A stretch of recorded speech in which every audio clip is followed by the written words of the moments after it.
Le Bénin a vécu ce 7 décembre 2025 l'un des épisodes les plus graves de son histoire récente, un moment où les tensions accumulées depuis des années ont brusquement éclaté au grand jour. Tôt dans la matinée, un groupe de militaires mené par le lieutenant-colonel Pascal Tigri est apparu sur la télévision nationale pour annoncer la destitution du président Patrice Talon, la dissolution des institutions, la suspension de la Constitution et la fermeture immédiate des frontières. Cette déclaration s'est répandue comme une onde de choc dans tout le pays, révélant à quel point la confiance dans les institutions était fragilisée. Depuis plusieurs années, le climat politique béninois s'est progressivement tendu. Les élections exclusives de 2019 et 2021 ont laissé une profonde cicatrice dans l'opinion publique. De nombreux opposants ont été emprisonnés ou contraints à l'exil et la justice a été perçue comme un instrument au service du pouvoir. La centralisation extrême des décisions autour du président Talon avait fini par créer un système verrouillé, hermétique aux contradictions et aux voix dissidentes. Dans ce contexte, la tentative de coup d'État n'est pas un simple accident, mais le symptôme d'un malaise profond au sein de la société et même de l'armée, longtemps maintenue à distance du jeu politique, mais mobilisée à plusieurs reprises pour gérer les crises électorales. Quelques heures seulement après l'annonce des mutins, les forces restées loyales au gouvernement ont repris le contrôle des points stratégiques et le ministre de l'Intérieur a déclaré que l'ordre constitutionnel avait été entièrement rétabli. Pourtant, derrière ce discours rassurant, la réalité est bien plus complexe. Si le coup de force a échoué, le fait qu'il ait été possible montre que le socle institutionnel du pays est fissuré. L'autorité présidentielle, autrefois incontestée, ne l'est plus. Une partie de la population considère que les mécanismes démocratiques sont désormais inaccessibles et qu'aucune alternance crédible n'est envisageable dans le contexte actuel. L'événement le plus stupéfiant de cette journée reste toutefois l'intervention militaire du Nigeria. En milieu de journée, l'armée nigériane a mené des frappes aériennes sur des cibles situées à Cotonou, justifiant cette action par la nécessité de préserver l'ordre constitutionnel conformément au protocole de la CEDEAO. C'est un geste d'une portée exceptionnelle, presque sans précédent dans l'histoire récente de la région. Un pays voisin bombarde des positions sur le territoire béninois, officiellement pour empêcher un changement de pouvoir jugé illégitime. Ce geste soulève des questions lourdes. Il s'agit à la fois d'une démonstration de force du géant nigérian, d'une humiliation pour les institutions béninoises incapables d'assurer seules leur sécurité interne, d'un appui politique clair au gouvernement de Patrice Talon et d'un risque majeur d'alimenter dans l'opinion un sentiment de perte de souveraineté nationale. Pour comprendre l'ampleur de cette crise, il faut la replacer dans le contexte politique du pays. Depuis 2016, les réformes successives ont renforcé l'exécutif au détriment des contre-pouvoirs. L'opposition a été progressivement neutralisée, les libertés politiques se sont réduites, l'armée a été exposée à des rôles qui lui étaient étrangers depuis la conférence nationale de 1990, et la société s'est profondément divisée entre partisans d'un modèle de modernisation économique centralisé et défenseurs d'un État de droit ouvert et pluraliste. La création controversée du Sénat, prévue dans le cadre de la révision constitutionnelle, a été perçue par beaucoup comme un outil supplémentaire de verrouillage institutionnel. Cette journée du 7 décembre révèle ainsi quelque chose de fondamental. Le contrat politique béninois est aujourd'hui rompu. La confiance s'est effritée, non seulement entre le pouvoir et l'opposition, mais également entre l'État et une partie de son armée. À 4 mois de l'élection présidentielle de 2026, le pays entre dans une période d'incertitude extrême.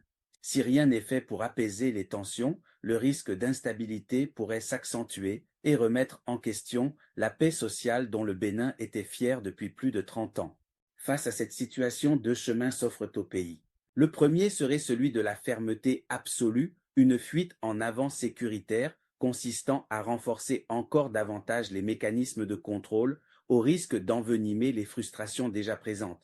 Le second, plus exigeant mais plus prometteur, serait celui d'une véritable ouverture politique. Cela impliquerait la libération des détenus politiques, le retour des exilés, une réforme électorale consensuelle, un apaisement du climat médiatique et judiciaire, et peut-être même une conférence nationale de réconciliation. C'est à ce prix seulement que la confiance pourrait être restaurée. Le 7 décembre 2025 restera dans les annales non pas comme un simple putsch avorté, mais comme l'instant où les tensions longtemps contenues ont éclaté, révélant la fragilité d'un modèle que beaucoup croyaient encore solide.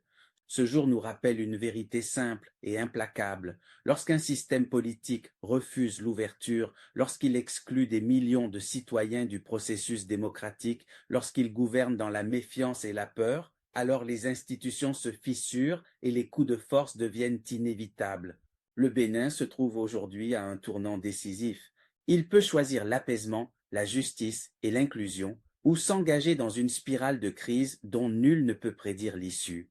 L'histoire retiendra le choix qui sera fait dans les semaines à venir. Relever deux petites choses. Quand vous dites que c'est la politique, donc au nom de la politique, il n'y a plus de pitié, on peut se faire du mal, ça c'est totalement faux. C'est en Afrique que les gens se cachent derrière le mot politique pour exploser leur délinquance. La politique, c'est pas la délinquance. Le Bénin n'a pas inventé la politique. On a plusieurs pays où les gens continuent d'être des acteurs politiques sans nécessairement aller kidnapper d'autres, jeter d'autres en exil. Donc, faut pas que les gens se cachent derrière le vocable de politique pour commettre des crimes contre les personnes humaines. Donc, ne le dites plus ailleurs que c'est la politique, qu'au nom de la politique, on peut se faire du mal. On a des pays, on n'a pas besoin d'aller loin. On n'a pas. Regardez au Ghana, il n'y a pas la politique au Ghana. Combien d'opposants sont en prison au Ghana? Et ce qui a été fait au Ghana par le président qui est parti il y a à peine un an, Talon n'a pas fait toute proportion gardée, bien sûr. Il n'a pas fait le millième. Mais le président qui est parti n'a pas été, il n'était pas obligé d'emprisonner ou bien de tuer ses compatriotes pour le faire. On peut regarder, même on n'a pas besoin de sortir de notre continent.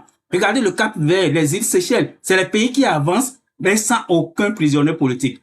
Donc c'est quand on veut faire la délinquance, on veut voler le pays sans que personne n'ait le courage de le dire, qu'on dit qu'on fait la politique, au nom de la politique, on peut tout faire, kidnapper les gens, tuer certains, renvoyer d'autres de leur pays. Donc c'est un argument qui ne tient pas. Le Bénin n'a pas inventé la politique. Il y a les pays qui avancent mieux. Il y a des dizaines de pays qui avancent mieux sans toutes ces crimes de l'autre siècle qu'on voit aujourd'hui au Bénin. Donc c'est ça que je voulais relever par rapport à ce que vous avez dit rapidement. Là où je suis peut-être d'accord avec vous, c'est quand vous dites, et je ne sais pas si vous étiez en train de paraphraser mon sœur Antoine Gaillet qui a dit, on a l'impression que Patrice Talon aime le Bénin sans aimer les Béninois. Ça se résume un peu. Il aime le Bénin parce que il a construit son fonds de commerce sur le trésor public béninois. Tout ce qu'il a comme argent, il n'a rien créé. Tout ce qu'il a, il le prend dans la caisse de l'État. Donc c'est pour ça qu'il aime le Bénin, parce que les caisses publiques permettent à Patrice Talon d'exister et de se gonfler sa poitrine comme un milliardaire. À part ça, il n'a pas construit son usine au Bénin. Il n'a rien inventé au Bénin, il n'a rien créé. Tout ce qu'il a aujourd'hui comme bien, soit ça appartenait à un autre Béninois qu'il a pris de force, soit ça appartenait à l'État qu'il a pris de force. Lui-même n'a rien apporté à notre pays. Donc, on va fermer cette parenthèse. Je vais permettre aux autres de prendre la parole. Monsieur Guerra, vous pouvez prendre la parole. Monsieur Guerra, si vous m'entendez, vous pouvez prendre la parole. 5 décembre. Donc, j'ai commencé à accepter les amis sur le panel déjà. Donc le sujet tel que vous le voyez, donc on va revenir aujourd'hui sur la situation de nos compatriotes qui sont détenus de façon illégale par le pouvoir de Patrice Talon depuis bientôt 5 ans pour les uns. Je parle de Réki Amadougou, Joël Aïvo et Steve Amonso.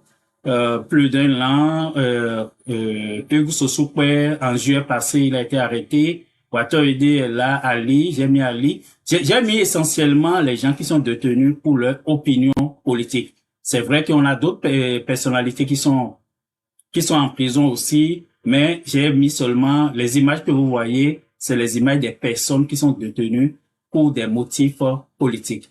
Donc, pour leur opinion, j'allais dire, pour être beaucoup plus précis. Donc, c'est ces personnes-là que j'ai j'ai affiché sur mon flyer ce que j'ai réalisé. Donc, on va revenir sur la situation parce que on a souvent tendance à les oublier et avec le mode de fonctionnement de ce gouvernement qui chaque semaine ouvre de nouveaux fronts, ça fait que on s'éloigne tellement, on oublie qu'on a des innocents et des innocents qui sont en prison et puis chacun se lève, va à ses occupations et puis passe son chemin. Donc on va prendre le temps de revenir sur ces cas-là pour rappeler, rafraîchir la mémoire à chacun de nous, d'ailleurs à tous nos compatriotes, en tout cas ceux qui suivent cette chaîne, que on a quand même des situations critiques qui sont là. Et ces situations, on ne doit pas les laisser, on ne peut pas fermer, on ne peut pas laisser cette situation perdurer, j'allais dire. Donc voilà un peu le sujet. Donc j'ai accepté quelques amis sur le panel. Si vous voulez participer au débat, vous pouvez demander à monter dès maintenant. Je vais vous accepter et tapoter, partager le live. On vient de lancer ça. Donc le mercredi, je pense, je n'ai pas fait de live le dimanche passé aussi, parce que ici c'est vraiment une chaîne d'actualité, donc on parle vraiment de l'actualité politique. Donc si il n'y a pas de sujet majeur, donc c'est pour ça que parfois je saute certains lives parce que je regarde un peu l'actualité. Il n'y avait pas de sujet majeur.